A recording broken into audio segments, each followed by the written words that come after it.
کر سکتے ہیں۔ تو پہلا ایموشن ہے ہیپینس، یعنی کہ خوشی۔ ہیپینس ایسا ایموشن ہے جو کہ آپ کو تب حاصل ہوتا ہے جب آپ کو کوئی انسان سرپرائز دے۔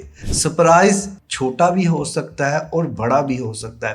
جب آپ کسی کے ساتھ وقت گزارتے ہیں، آپ کو پتہ لگ جاتا ہے کہ یار اس انسان کو کس چیز کی ضرورت ہے، اور پھر جب آپ اس کی وہ ضرورت پوری کرتے ہیں تو آپ کا پیار، عزت، احترام بڑھ جاتا ہے۔ دوسرا پوائنٹ جو خوشی حاصل کرنے کا ہے وہ یہ ہے کہ اگر آپ اپنے پسندیدہ انسان کے ساتھ وقت گزارتے ہیں، چائے کے 2 کپ ہو، ٹھنڈی ہوا چل رہی ہو اور سامنے میرا پسندیدہ انسان بیٹھا ہو اور گفتگو ہو رہی ہو اور وقت کا پتہ ہی نہ چلے، ٹھنڈی ٹھنڈی ہوا زلفوں کو اڑا رہی ہو اور ایسا رومانوی ماحول بنا ہو کہ یار خوشی خوشی چلی جا رہی ہے۔ کبھی کبھار صرف ایک انسان کی موجودگی جو کہ آپ کے ساتھ بات نہیں کر رہا، خاموش ہے، آپ کے ساتھ بیٹھا ہوا ہے، آپ کے دل کو نا وہ سکون دے جاتا ہے، وہ ایک خوشی دے جاتا ہے جو کہ آپ کو پارٹیز میں، لوگوں کے ہجوم میں نہیں ملتی۔